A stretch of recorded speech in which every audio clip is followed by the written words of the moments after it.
Thank you so much for that introduction. Thank you. Thank you.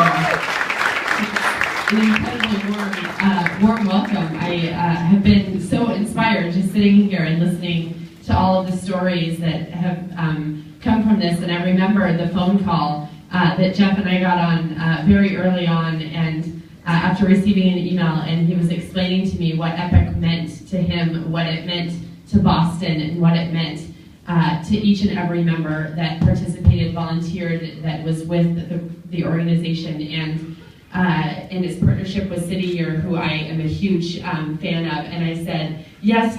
Now, what do you need? I just want to go there for the day and see it. Like, what do you need? And he said, we'd love to have you come speak and kind of talk a little bit about what the community means to you. And I'm honored and humbled to be able to share a few minutes of your time. I'm a yapper, so I'll try and keep it short. As was mentioned, I was injured in the 2013 Boston Marathon bombings, where I immediately lost my left leg below the knee. My husband was severely injured with shrapnel wounds, but is luckily able to keep both of his legs thus far. And while I could stand up here and tell you all of the horrific, gruesome, awful, sad days that we've had, tonight is a night about celebration. And tonight is a night about ability. And tonight is not about lying in that bed and feeling sorry for yourself. Tonight is about having ability. And I don't think there's a better group of people to show me, who has been a former ballroom dancer, to being an amputee, what it means and what it means to not hold back.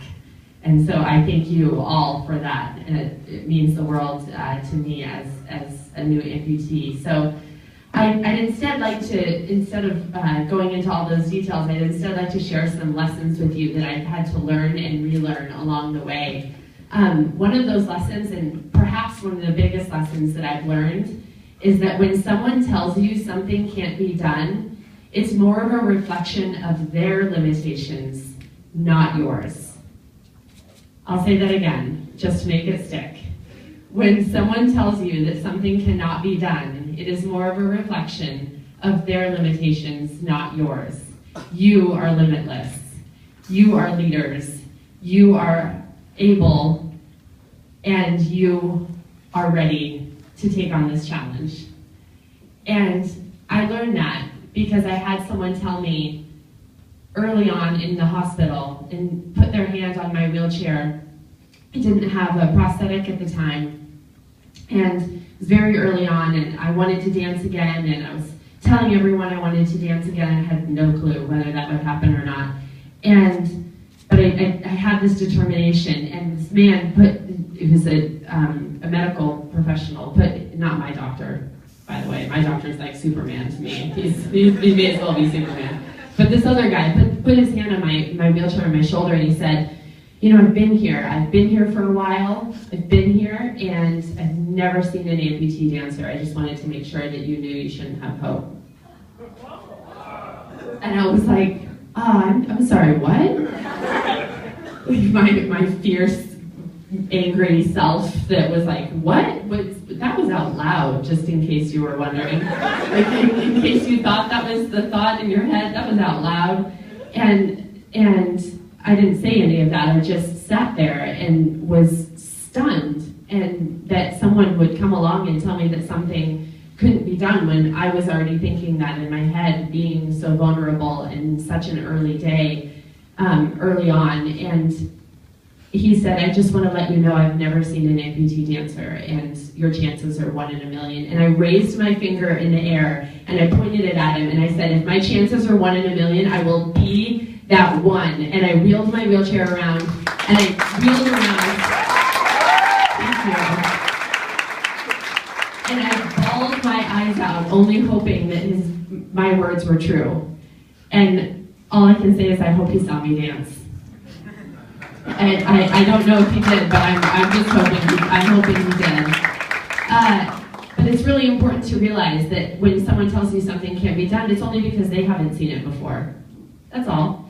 It's not his fault. He just hadn't seen it before. So I hope that now he learned a lesson, and you guys are here to teach all of us and to teach your community and to teach Boston that you are limitless and you are able and you are here to conquer and you are here to make Boston stronger. You are here as a shining, wonderful example of Boston Strong. It is not just the survivor community that was involved with the marathon. That's not it. It's not just that. It's every single member of Boston.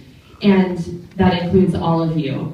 Another lesson that I learned is that it takes a village. Isn't that true, right? It takes this whole room. It takes this whole entire room and all of Boston to make things happen, to make really, really great things happen. It takes a village. It takes the friend. It takes the leader. It takes the volunteer to say, you can do this, even when you may not believe it yourself, right? It takes a really good friend to look at you and say, change your sweatpants, girl, it's been 3 days. Like, change your sweatpants, we're going out in like five minutes. I don't care how long it takes you to change. We gotta get you out of the house. It takes a village to have a friend show up with a punching bag and say, go at it, girl, I know you had it, like, go at it. And you need those kind of people in your life, and you have that community. You've created that community here to lean on, and you have a group of supporters here that will help you and be there for you and encourage your journey and encourage you throughout your life. I see lots of what I'm guessing are family and friends and supporters and loved ones that are here because they believe and support and encourage you. One of the last lessons that I'll leave you with, which I think was monumental in my recovery, was that something can change your life, and certainly changed mine, in the matter of 3.5 seconds. Someone can say something, someone can do something, something can happen, but it is up to us to make every single second count after. Because believe me, they do. And you guys are gonna make every single second count of your lives, and I have no doubt about it. And I cannot wait to hear how it all goes, because I'm gonna keep up and I wanna hear about all of the accomplishments from the graduates and the new crew coming on to conquer Boston. So thank you for being Boston Strong, all of you. Thank you so much for having me.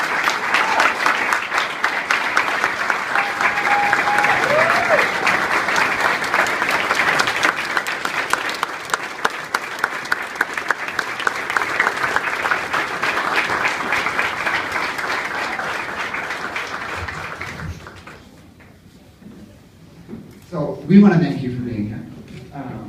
It means a lot to me, and I know it means a lot to our young leaders to have you here to be a role model for all of us, and I hope that they can also be a role model for you. And as you may notice from our graduating team, they have jackets.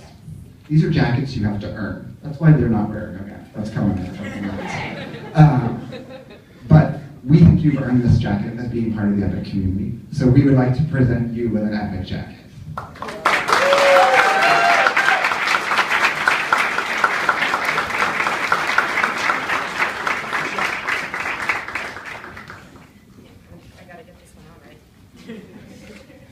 See if I can make this.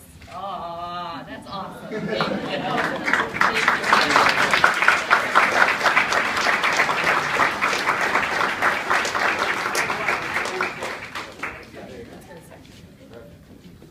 It's called the shuffle, by the way. Let's